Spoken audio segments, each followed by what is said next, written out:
नमस्कार शेतकरी मित्रांनो, आत्ताच्या व्हिडिओमध्ये आपण पाहणार आहोत की काल भारतामधून बांगलादेश येथे किती कांदा हा निर्यात झालेला आहे व त्या कांद्याची काय परिस्थिती आहे व त्या कांद्याला कसा बाजारभाव मिळाला आहे याबाबतची सविस्तर माहिती आपण या व्हिडिओमध्ये पाहणार आहोत। तर मित्रांनो, आपल्याकडे गोजाडांगा बॉर्डरवरील कांदा निर्यात रिपोर्ट हा प्राप्त झालेला आहे। तर मित्रांनो, काल गोजाडांगा बॉर्डरवरून 15 गाड्यांची निर्याती झालेली आहे, तर मेहंदीपूर बॉर्डरवरून 15 गाड्यांची निर्याती झालेली आहे, तसेच हिली बॉर्डरवरून 9 गाड्यांची निर्याती झालेली आहे। अशा पद्धतीने भारतातून टोटल बांगलादेश येथे 39 गाड्यांची निर्यात काल ही झालेली आहे।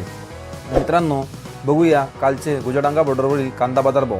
मित्रांनो, नाशिक जिल्ह्यातील कांद्याला 65 ते 67 रुपये किलोपर्यंतचा बाजारभाव हा मिळालेला आहे, तर नगर जिल्ह्यातील कांद्याला 65 रुपये किलोपर्यंतचा बाजारभाव हा मिळालेला आहे।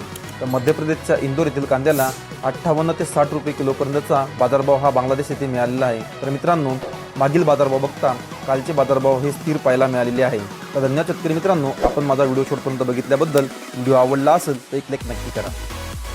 अशा शेतीविषयक नवनवीन योजना व रोजचे कांदा बाजारभाव आणि कांद्याविषयी बातम्या जाणून घेण्यासाठी आमच्या शेतकरी कट्टा या चॅनलला लाईक, शेअर आणि सबस्क्राईब करा। धन्यवाद।